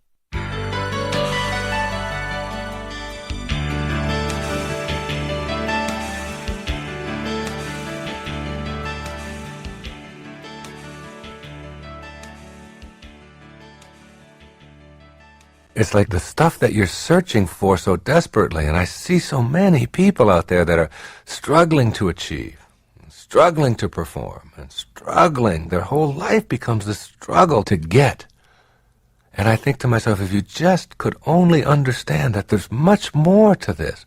I was watching a show on TV the other day. It was a group of former prostitutes, and each one of them talked about how they got into this business of being a prostitute. And I think of this because I have 6 daughters, and I think that the thought of one of my daughters having to someday go out and or not even having to, but choosing to go out and sell her body in order to make money. And many of these women came from very fine backgrounds. Every one of them talked about this addiction to money. I was sitting watching with tears coming down my eyes, thinking to myself about the addiction to money. And every one of them said that the thing that they had to get over before they could get out of prostitution was their addiction to money. That they knew about all the dangers of disease and the physical dangers to them and the rottenness of the profession that they found themselves in and how corrupt it was. They knew all of that. And this addiction to money seemed to be so profound, so important to them that one woman had spent 7 years trying to get out of doing this kind of thing because she was making $5,000 or $6,000 a week, for which she didn't pay any taxes on, and which was just like, and she found herself just spending all the time on drugs and on clothes and on jewelry and whatever it was. It was like this addiction that she kept convincing herself that she had to have this stuff. And meantime, the work of art that I'm talking about in this program, that you want your life to become, to unfold this masterpiece, is like the daily activity of your life.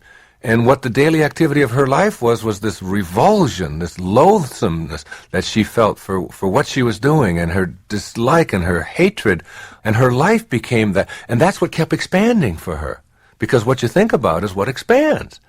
The more that she would think about how much she hated it, the more hatefulness would become a part of her life.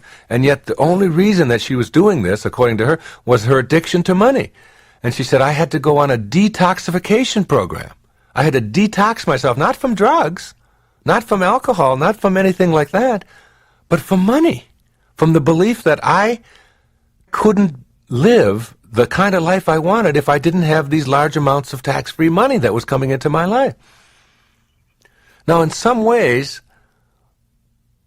if you're doing the kinds of things that you don't like, and you're living the kind of life that you find loathsome, and you're constantly in pursuit of just getting more and getting some kind of an award or getting a lot of money in your hand, you too are a form of a prostitute. That's a prostitution of your basic divine self, of who you really are. And until you come to that awareness, until you understand within you that this money thing that you've convinced yourself you have to have in order to have success or happiness or joy or harmony in your life, you're never going to get on the path that I'm talking about. You're going to convince yourself that I am only doing what I'm doing because it's going to ultimately get me all of this stuff. I'm going to have all of these things. Meantime, your inner self, the person, the observer that is with you at all times, that voice, that conscience, that inner thought that is basically your humanity. That's what makes us human. That invisible mind that we are always with and always a part of is always in disharmony and disarray. And you don't have to go to the extreme of being a streetwalker or being a pimp or some of the extreme kinds of things that we think of when we think about prostitution and prostituting ourselves in some way or another, or being criminals. But in a sense, the same principle is working in you. And if you can get rid of your addiction to the belief that you can't be happy, or that you're doing what you're doing because it's going to give you happiness through your accumulation of this money, I just want to tell you what every single one of those women said, that what you are buying with that money simply isn't worth it. And the cost to your own self, to your own harmony, to your own sense of who you are as a human being is 10 times greater than what you're getting as a reward.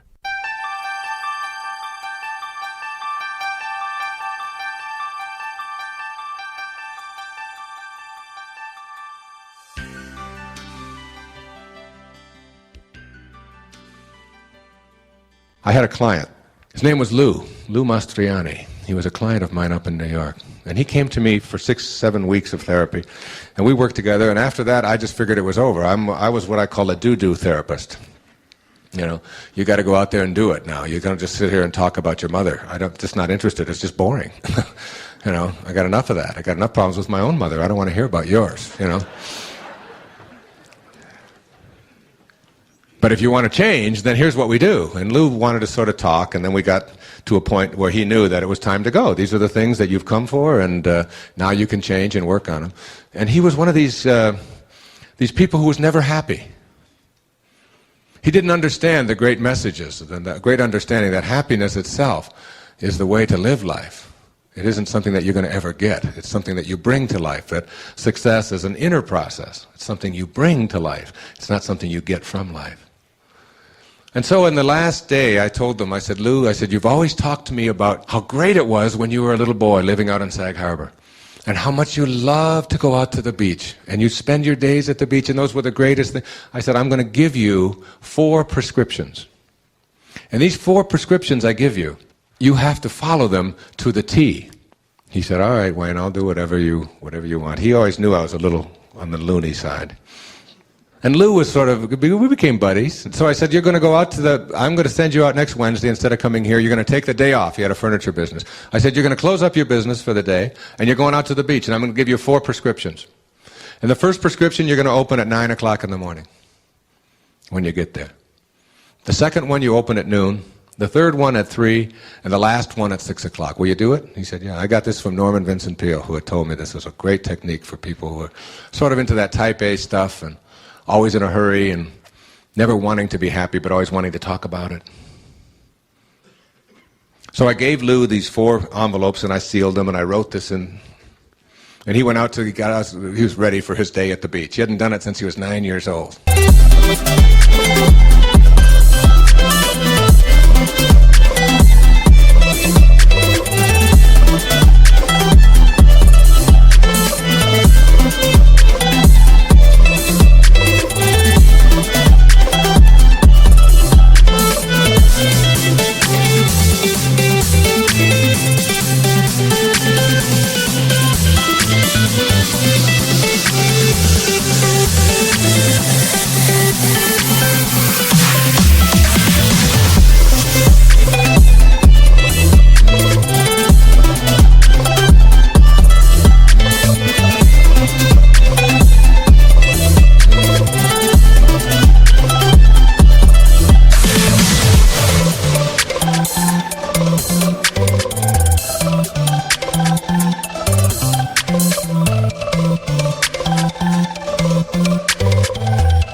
And he opened up the first envelope at 9 o'clock in the morning, and I had written in the envelope inside, I'd written the word, listen.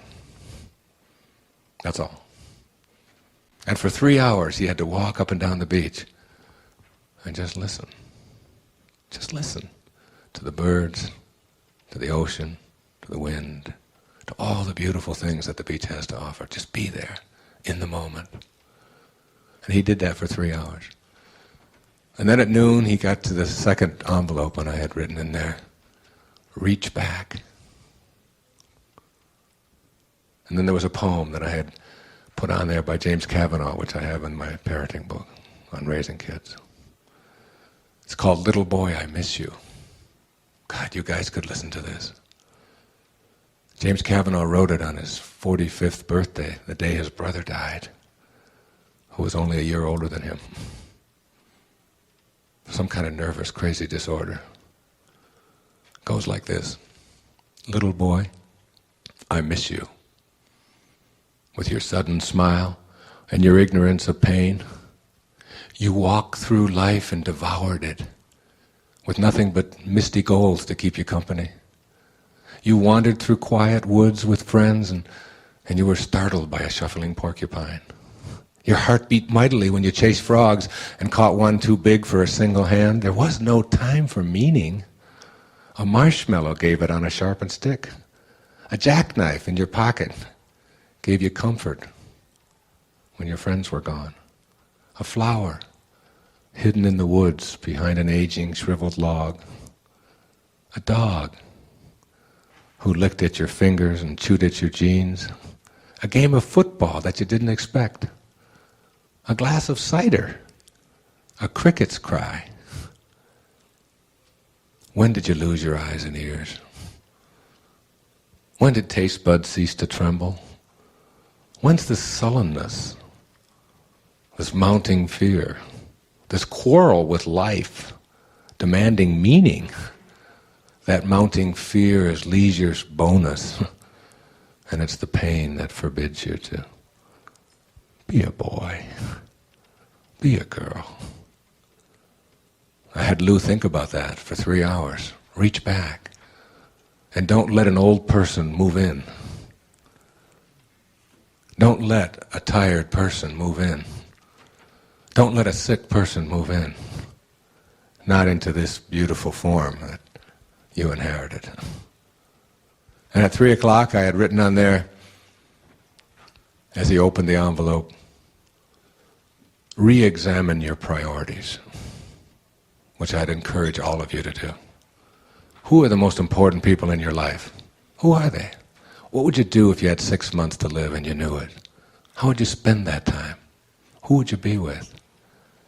You got kids and you don't have time for them because you're too busy? Be with those kids. Teach them how to play ball. You're not raising grass, you're raising kids. Be there for your wife. Tell her how much you love her.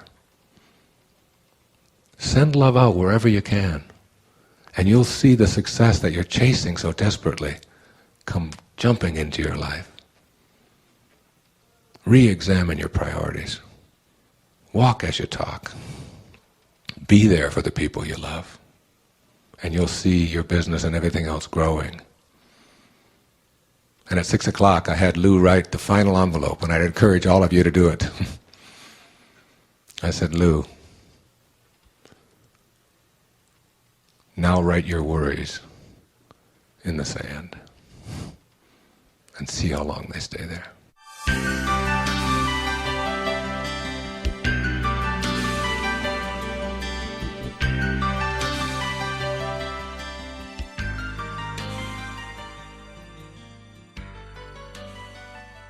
I tell people, supposing you went to sleep and you had a dream, and in your dream you had, all these different characters, and you had all of this...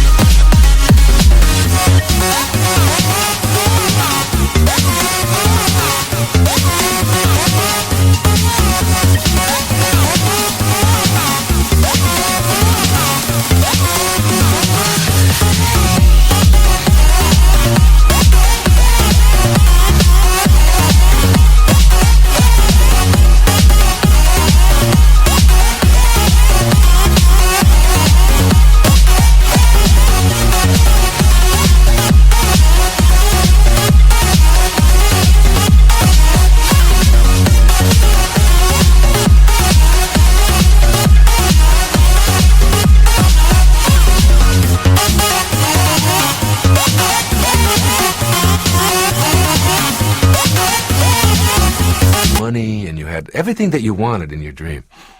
And then you woke up. And then you look back at your dream, and you became attached to the stuff that you had in your dream. And you said, wait a minute, I want that. There was gold in there. There was silver. There was all of these friends. I had a Ferrari there. I mean, all of this. I got to have that. Somebody would come away and cart you off and put you in a rubber room and say, that was a dream. You can't be attached to that. That's just a thought that you have. That's the way you got to view life. Instead of it being an 8-hour dream, it's an 80-year dream or a 90-year dream. And at the end of the dream, you don't want to be looking back at all of the stuff that you wish you could still have, because you can't have it. You don't get any of that. So you try to detach yourself now, while you're here, while you're alive, from the need to have that stuff. Instead, you just let it sort of all flow. As absurd as it would be for you to be attached to the stuff that you had in your dream, it's that absurd for you to be attached to the stuff that you're having in this dream. You have to die while you're alive. Now, that's a very hard concept for people to get. But you have to experience your own death while you're alive. Let me tell you a story. It's a wonderful story. It's an old, ancient story. I'll paraphrase it. There was a hunter who lived in India, and he would go to Africa every 2 years. and he would bring back animals and prizes and things like that. Well, one year he took off and he went to the jungle, and he discovered this large enclave inside the jungle. And it was filled with beautiful parrots, beautiful birds, multicolored, and they all talked. And he couldn't get over it. And he put a net out over one of the trees, and he captured one of the parrots. And he put the parrot in a cage. And he brought the parrot back to be with him in India as his pet. And he fed the parrot sunflower seeds, and he fed him rice, and he took wonderful care of him. He was very good. Kept him in the cage. 2 years went by, and he talked to the parrot every day. And he said to the parrot, "I'm now going back to Africa. Is there anything you would like me to say to your friends back there in the jungle when I'm back there?" The parrot said, "Yes. Tell them that I'm very happy in my cage. Tell them that I'm joyful and that I love being in my cage here with you. Just tell them that." The hunter went back to Africa. He went back to the place in the jungle where he had been 2 years before. And he told the story. He said, "Your friend that I took back has a message for you. And the message is that he is happy in his cage, that he is joyful with me, and that he has no regrets." At the instant of hearing that, a bird on one of the branches keeled over and dropped dead. Dropped dead. Stiff. The hunter assumed that he was just filled with sorrow at hearing of what had happened to his friend.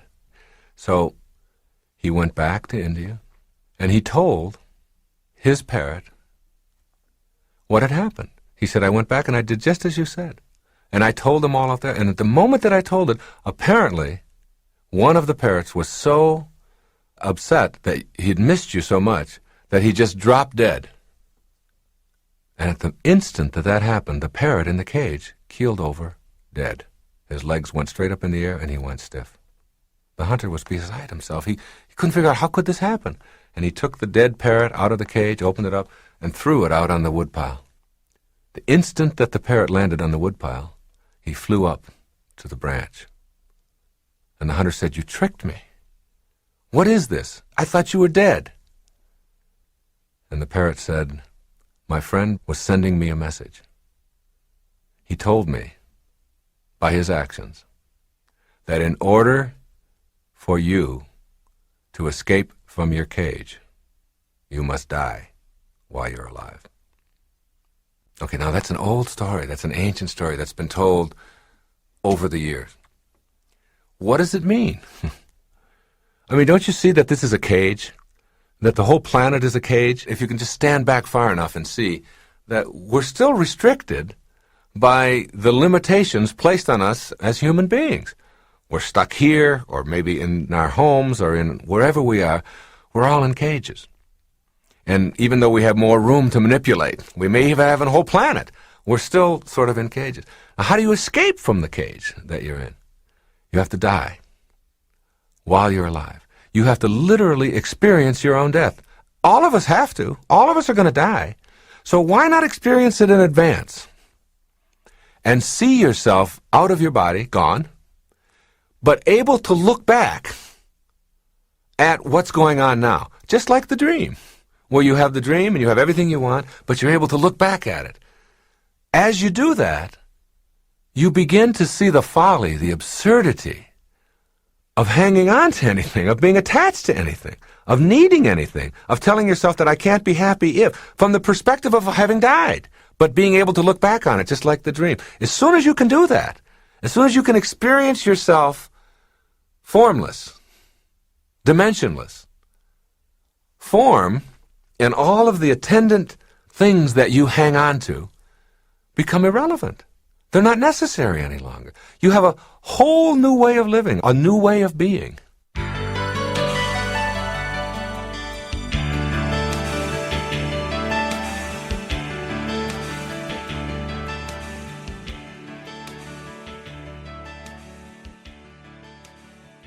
Let's make it real clear that when I say we have to die while we're alive, that this is not a physical act. You certainly don't have to die and experience your own death. What you have to do is you have to do that in your mind. You have to really see yourself. And that's, by the way, when they train people in meditation and in becoming high spiritual masters and so on, they literally expect them to experience their own death, to know what it's like, to feel it inside. For me, how I apply it in my life is that I keep reminding myself that an 8-hour dream and an 80-year dream are basically the same if there's no such thing as time. And I keep reminding myself that being attached to anything, in the sense of needing it and having to have it and identifying and defining myself by the acquisition or the getting someplace by those kinds of acts, is absurd from the perspective of my no longer being here in form. I'm like Carl Jung when they said, do you believe in life after death? Or do you believe there's a God? He had studied it all of his life. He said, no. He said, I don't believe it. I know it. He said, I absolutely know it, that you cannot kill thought. You cannot kill spirit. You cannot kill the higher consciousness. That's part of the eternity, just like the universe is eternal. So too are you. So when you know that and live that, then it becomes less and less scary, the idea of your form dying. So I try to look at everything that I'm doing from the perspective of being able to look back at it from the point of not being here any longer, from the point of being dead, or from the point of when I'm looking back at what was in my dream. While you're in the dream, everything that you're doing is very real, very exciting, very exquisite. It's not like you're going through it and saying, oh, this doesn't count. I got my fingers crossed. There's no countsies on this. That isn't the way it is. You're experiencing. But when you awaken, you don't look back on it and say, oh, I want all of that stuff back. I have to have that. If I didn't get this and if I only would have done it this way. You don't do any of that. You just move on. You just move on to the next level. And that's pretty much what I'm talking about here. You now have a new perspective. And the perspective is of not needing anything in a very short time.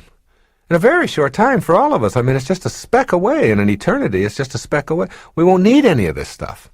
Try to detach yourself from it now so that you can flow, so that you can be part of that perfection, instead of always worrying, always angry, always hurting, always suffering, all of that suffering. See, all suffering gets played out in form. There's no suffering in thought. There's no suffering there. And that was the thing that my sister-in-law, Marilyn, said, that there was no suffering. There was her body going through all this pain, all this suffering and everything, and she wasn't suffering at all. Who she was wasn't suffering. There doesn't have to be suffering if you can really live there. You don't have to have a terrible accident or come close to death or anything like that to do this. You can really get that new perspective of looking back on all of this that you're doing now from the perspective of no longer having to have anything or own anything. That your humanity, your divineness, isn't in things and acquisitions. It's in how you think.